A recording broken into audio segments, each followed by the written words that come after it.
Okay, hi, I'm JGB, and today I'm gonna try to show how to do the infamous technique chain canceling or chain cancels or whatever.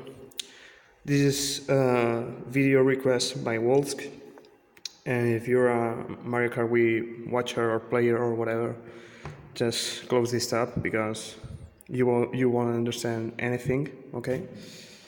Yeah, where should I start? I have no script or whatever.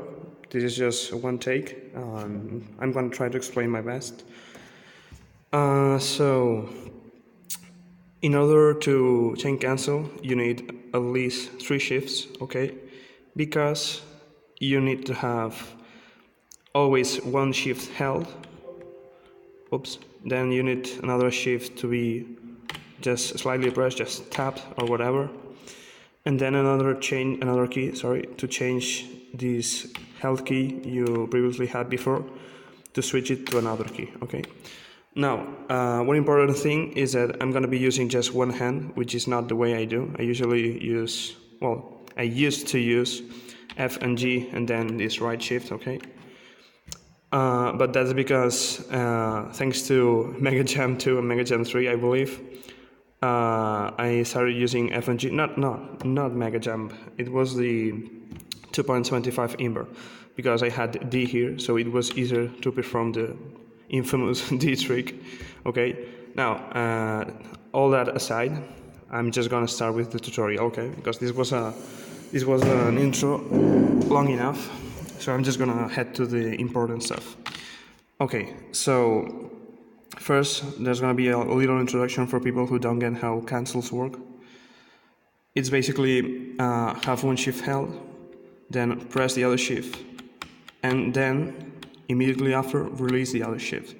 This way you get one release, just like in any normal jump.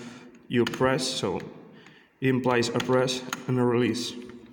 So not only you're getting this release after this press, but you're also getting the other release from the shift you had previously held. Okay. So in order to chain cancel, you need an extra key, because when you release both keys, the one you use to jump or the one you tap, and then you have to release, you need to hold another key at the same time.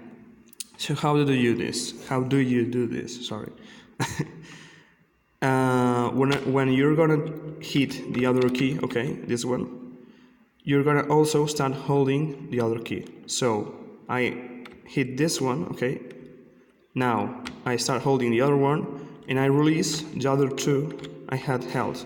Well, not held, the one I had held and the one I just pressed and tapped very quickly. So it's 2 releases, but if you just press one and start holding the other, you will have another one held. But since you released this very fast, it was just a tap, you're not gonna get extra height when you use the other key. I'm not sure if I explained that correctly, but if I didn't, just ask wherever in the comments. But yeah, it's basically have this one held, I jump with this one, okay, jump, then release the other, then hold the other one at the same time, release the one you jump because it has to be a tap, okay, and then release the one you had held. So now you have the other key held instead of this one, was it, I think? Wait, it was D, and now I've switched to F. So basically, every time you jump, you gotta press the jump key you're gonna use, but at the same time, start holding the other key. So it's kind of tricky, as you can see, because you also have to release the other key you have held. Basically, release the one you have held, okay, and jump with another key, just tap it, but at the same time hold the next key. So you have always a key having held before jumping. That's the trick, always having a key held, because you can do that extra release so you can cancel your jump. Alright, I think that was a pretty clear explanation. I would do this as a demonstration, but I can do it with one hand because of what I explained before. I always need this right shift and I just can't, okay? And I'm sure it will be pretty confusing, because it is very confusing. Wherever, if you're you're using this method or using this right shift or whatever, it's gonna take a while to learn, okay? Because not only you have to do it very fast for jumps like water inverts, because this pattern has to be done in like, I don't know, less than 0.2 seconds or whatever, okay, each time, so it's gonna be hard.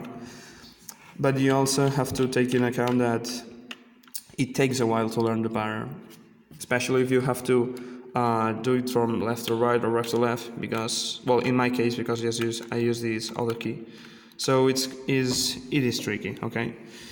And yeah, I think that's all. Yeah, I don't know. Anyway, just leave the questions. I hope this video, whatever, didn't take, well, isn't too long.